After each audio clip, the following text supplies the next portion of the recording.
Hello guys, how are you? I'm Hardeep Singh. Welcome back to your own YouTube channel. IELTS updates and recent exams. For more updates related to recent IELTS exam writing test topics, listening, reading, practice test, and speaking, you can guesswork. Please, guys, participate in everyday listening and reading practice test to achieve your desired band score in your actual IELTS exam. Please hit the like and subscribe button. Press the bell icon for the upcoming notifications. Don't forget like, subscribe and share my YouTube channel and my Facebook page, IELTS updates and recent exams. Part 1. You will hear a woman being interviewed by a market researcher in a health club about her membership of the club. First, you have some time to look at questions 1 to 5.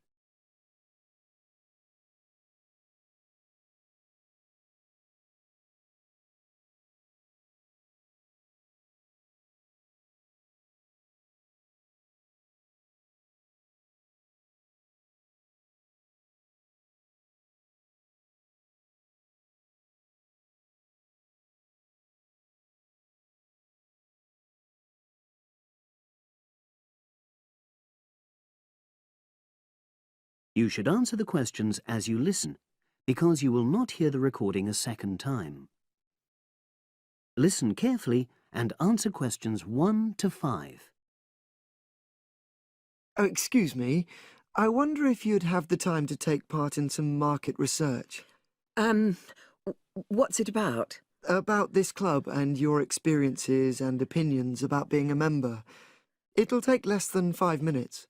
Oh, OK then, as long as it's quick. Can I start by taking your name? It's Selina Thompson. Is that Thompson? Yes. Okay, great. Thanks. And what do you do for a living? Well, I'm an accountant, but I'm between jobs at the moment. I understand. But that's the job I'll put down on the form. And would you mind my asking which age group you fall into? Below 30, 31 to 50, and above? Over 50, I think we can safely say. Great, thanks. And which type of membership do you have? Sorry, I'm not sure what you mean. Do you mean how long of... No, is it a single-person membership? Oh, right, no, it's a family membership. Thanks. And how long have you been a member? Ooh, let me see. I was certainly here 5 years ago, and it was probably 2 to 3 years more than that. Shall I put down 8? Oh, I remember now. It's 9, definitely. Sorry. No problem. I've got that. And the last question in this first part is, what brought you to the club? Sorry? How did you find out about the club? Did you see any ads? Well, I did, actually. But I have to say I wasn't really attracted to the club because of that. It was through word of mouth. So you were recommended by a friend? Actually, my doctor.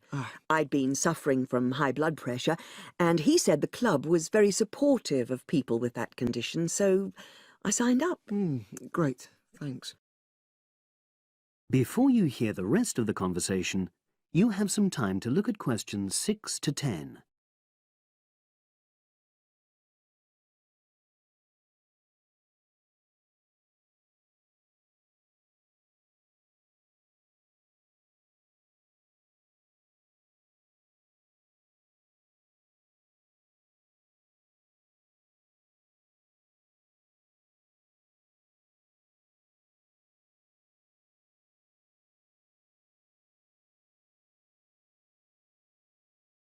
Now listen and answer questions 6 to 10.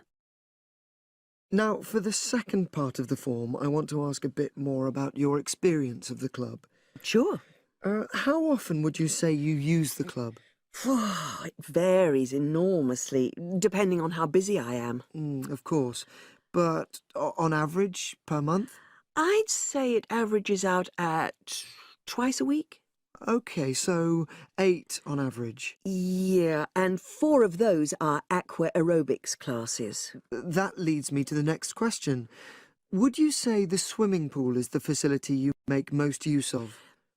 fair to say that, yep. Right, thanks. And are there any facilities you don't use? One area I realise I've never used is the tennis courts. And there's one simple reason for that. You don't play tennis? Actually, I'm not bad at it. Oh. It's that I'm not happy having to pay extra for that privilege. Oh, right. I've made a note of that. Thanks. Now, in the last section, are there any suggestions or recommendations you have for improvements to the club? Only about health and fitness? Anything at all? Well, I'd like to see more social events. It isn't just a question of getting together for games or classes, but other things, you know. Yes, sure. And another thing that I was thinking when I had my yoga class in the gym last night, we were all sweltering in the heat, was that I think they should put in, or, you know... air conditioning. That's exactly what I mean. The rooms are really light and well designed, but they do need proper installations. Sure. Well, I've made a note of that. Good. So, is there anything else you'd like to suggest? About quality of service, for example? Oh, everyone's very nice here. They couldn't be more friendly and helpful. Oh, but I tell you what, it's a shame the restaurant isn't open in the evening on Saturday, and Sunday as well, for that matter. Oh. So the club should... open it later on those days. OK. Well, thank you very much. That's all the questions I have. That is the end of part 1. You now have half a minute to check your answers.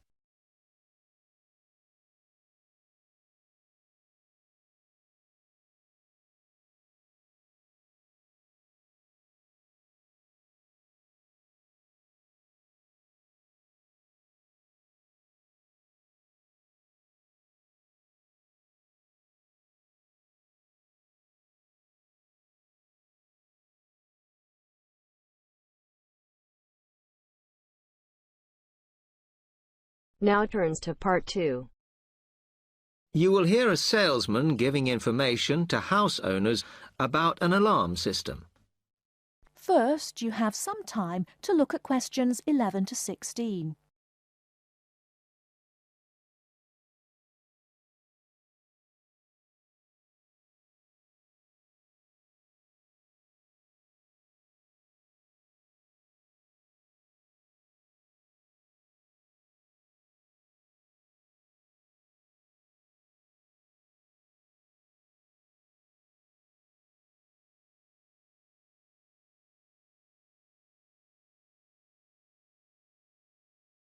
Now, listen carefully and answer questions 11 to 16.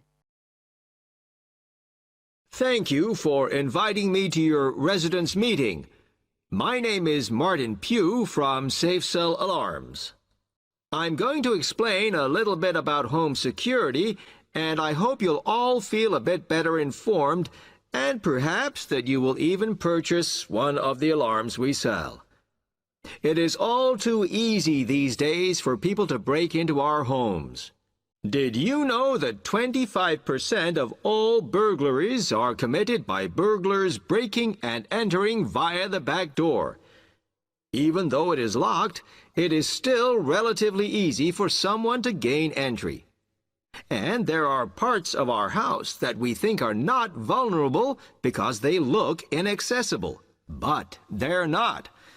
So, if you're trying to protect your home, you should make sure the top floor is covered by that protection, not just the ground floor. We believe that the only way to secure your property is by having an alarm fitted. Just having the alarm on the outside can put burglars off, and we also recommend that you warn them about the alarm. To do this, we suggest you stick a sign in the front window of the house so it can be seen clearly. This alone should be enough to dissuade a burglar before they start. Now, our company has a range of alarms on offer, and I brought several along for you to see tonight. But let me just explain a few things about them. First of all, All of our alarms are highly visible. They're colored red, and on the underneath, there's a blue light, which you can see whether they are switched on or not. This acts as a deterrent to burglars who can see it as an active alarm system. Like most systems, our alarms are very sensitive, so you do need to look after them. You may be surprised to hear that a cat can often slink around unnoticed under the infrared beams, but a spider crawling across them will set them off. Also, our system is a little different from some. Most companies offer an option that connects their alarms to the police station. All our alarms have an automatic link to our company office. This means we can deal with a situation promptly and can sort out any alarms that have gone off by mistake. Before you hear the rest of the talk, you have some time to look at questions 17 to 20.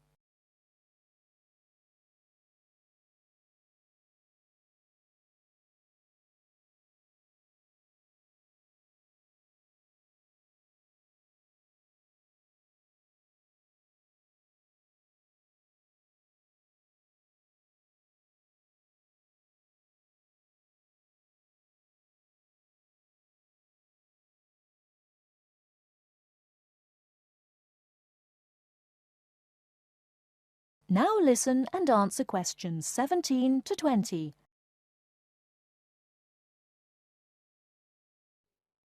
Okay, let me tell you about the installation of our alarms.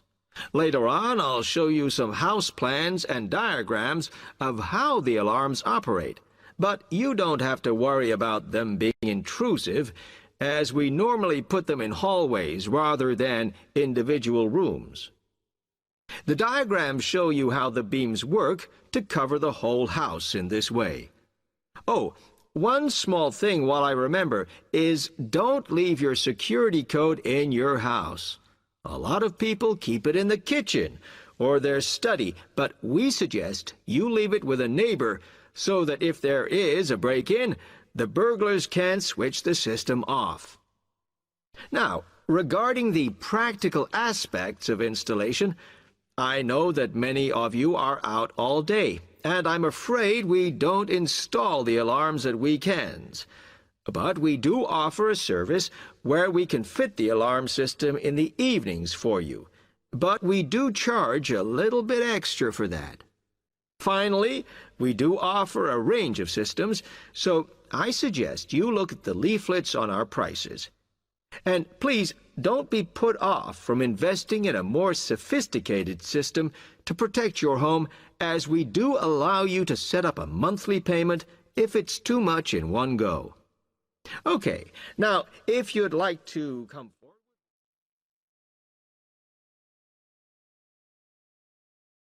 That is the end of part 2. You now have half a minute to check your answers.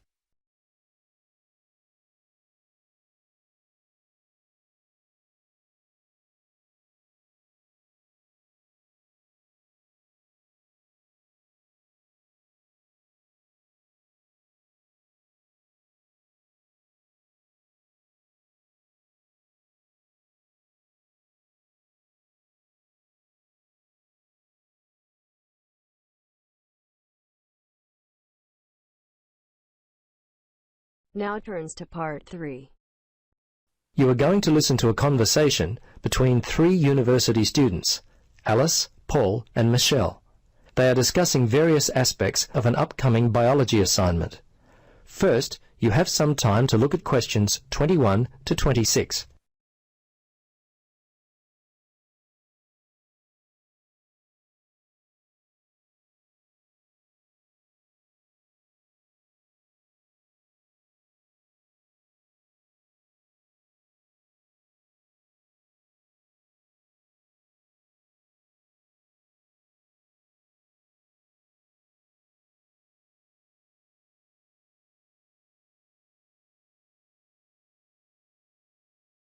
Now listen and answer questions 21 to 26.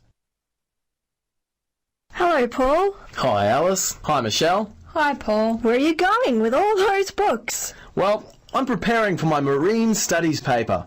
Really? What are you doing your paper on? I haven't even started mine. Well, since I've always been interested in communication, I wanted to take a closer look at how aquatic animals communicate. Communicates? Really, Paul? You think that's interesting? Well, yes, Alice. Actually, it's been much more interesting than I had expected it would be. I'm finding the information fascinating. I bet you'd be surprised at some of the things I've learned. Yeah, like what? Well, much of the world is covered by water, but it wasn't really until the first third of the 20th century that people even began to explore the depths of the ocean. Prior to its exploration, scientists just thought of it as a completely silent world.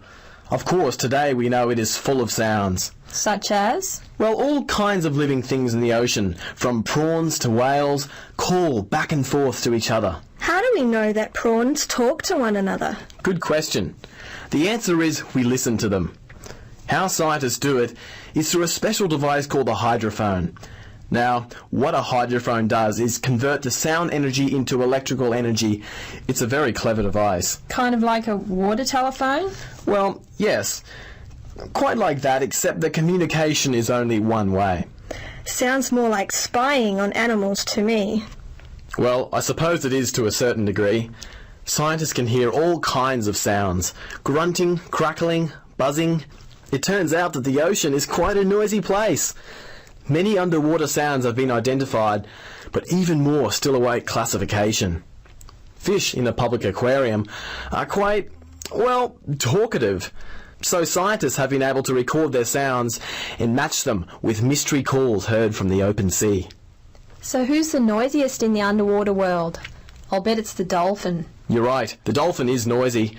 But by far the most widespread and persistent noisemakers are the smaller animals living in the sea. Not fish, but an animal that lives on the sea floor and grows no more than about 5 centimetres. Here, have a look at this table I've started. Ah, I see. The snapping shrimp is the noisiest sea creature. This is interesting. It makes its sharp snapping sound with its enlarged claw, which also functions like a water pistol. Yes, I was reading millions of these animals just offshore have been known to frighten people walking along the beach in Japan. And this is interesting. It says here that seahorses in an aquarium made such a loud noise that people could hear them from across the room. These little creatures are amazing. Before you listen to the rest of the conversation, you have some time to look at questions 27 to 30.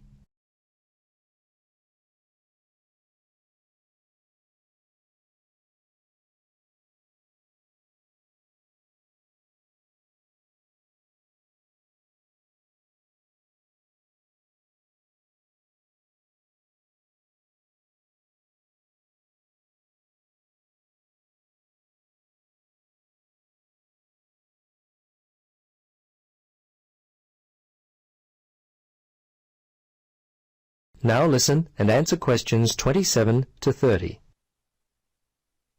Say, Paul, your early research has really prompted me to get started on my own paper. You look like you've already done quite a lot of work on it, but the assignment isn't due for at least another month. Is that right? Let's see, Michelle. I think you may be a little wrong there. Let me get my class folder and we'll have a look. I know that our class participation is worth 30%, but what's this assignment worth? Isn't it 40%? Here it is. Yes. Actually, it's worth 30%. It's the second assignment due later on that's worth 40%. It says here, okay, there are 3 pieces of assessment. There's the 2 assignments and the in-class feedback on student oral presentations, which forms part of assignment 2. Now it says that the first written assignment is composed of 3 parts. Yes, I recall the professor talking about those, especially the word length for part 1. The research essay, it's 1200, isn't it? It's due in week 6? Yes, that's correct for part 1, but only 800 for part 2, the field study, which is due in week 7. Oh, that's bad news. I thought I had much more time than that. I don't know how I could have been so wrong. I guess I need to purchase a diary or I'm going to get left behind. Yes, I write all my due dates on a monthly calendar which hangs on the wall next to my desk. I found that this has helped me to stay organised. I usually divide the project into weeks. Each week, I set aside some time for all of my assignments. For example, Part 3, the report on findings, isn't due till week 9, but I've already started working on it. Wow, I'm impressed. I guess you lead a pretty worry-free life. Not at all. It just means I get a little more sleep than most students around the due date of the assignment. Well, Paul, you certainly have inspired me. Yeah, me too. I'll be purchasing a desk calendar as soon as I get a chance. Well, I'm off. Alice, Michelle, it was great talking to both of you. All the best with your assignments. Thanks. Bye. Bye. That is the end of part 3. You now have half a minute to check your answers.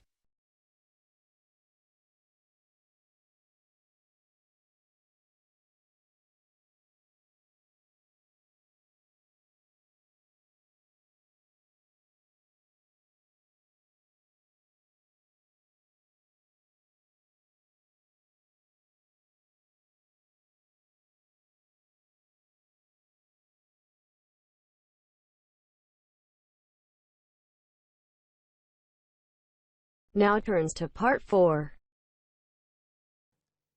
You will hear a part of a lecture about learning and bilingualism. First, you have some time to look at questions 31 to 40.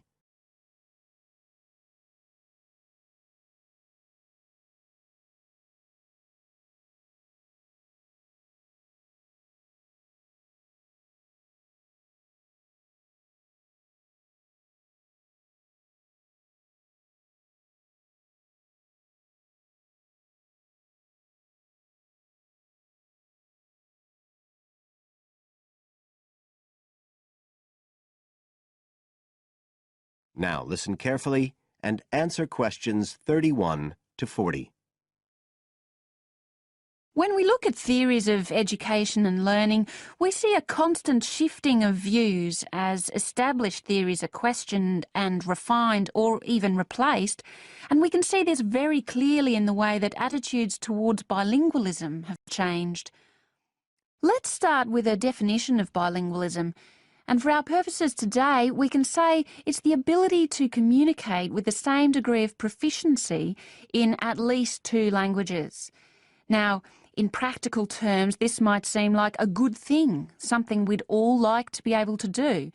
However, early research done with children in the USA in fact suggested that being bilingual interfered in some way with learning and with the development of their mental processes. And so in those days, bilingualism was regarded as something to be avoided, and parents were encouraged to bring their children up as monolingual, just speaking one language. But this research, which took place in the early part of the 20th century, is now regarded as unsound for various reasons, mainly because it didn't take into account other factors, such as the children's social and economic backgrounds. Now, in our last lecture, we were looking at some of the research that's been done into the way children learn, into their cognitive development, and in fact we believe now that the relationship between bilingualism and cognitive development is actually a positive one. It turns out that cognitive skills such as problem solving, which don't seem at first glance to have anything to do with how many languages you speak, are better among bilingual children than monolingual ones.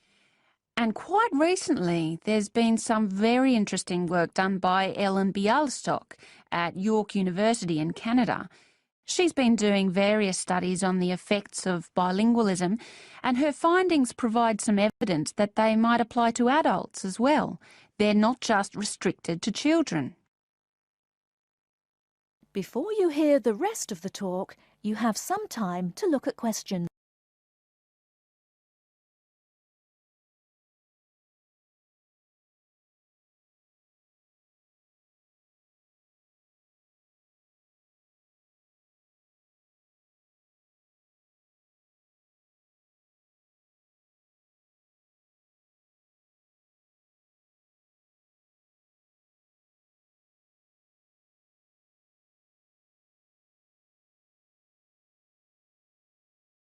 So how do you go about investigating something like this?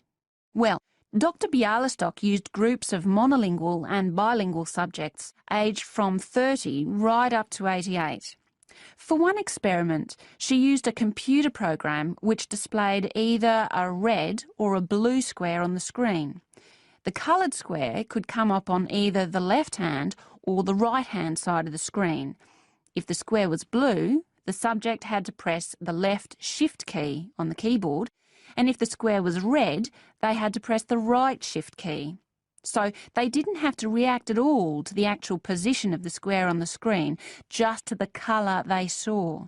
And she measured the subjects' reaction times by recording how long it took them to press the Shift key and how often they got it right.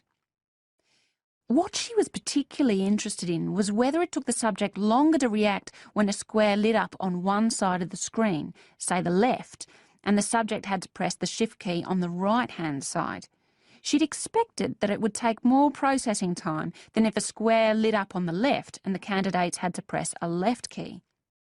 This was because of a phenomenon known as the Simon effect, where basically the brain gets a bit confused because of conflicting demands being made on it. In this case, seeing something on the right and having to react on the left. And this causes a person's reaction times to slow down.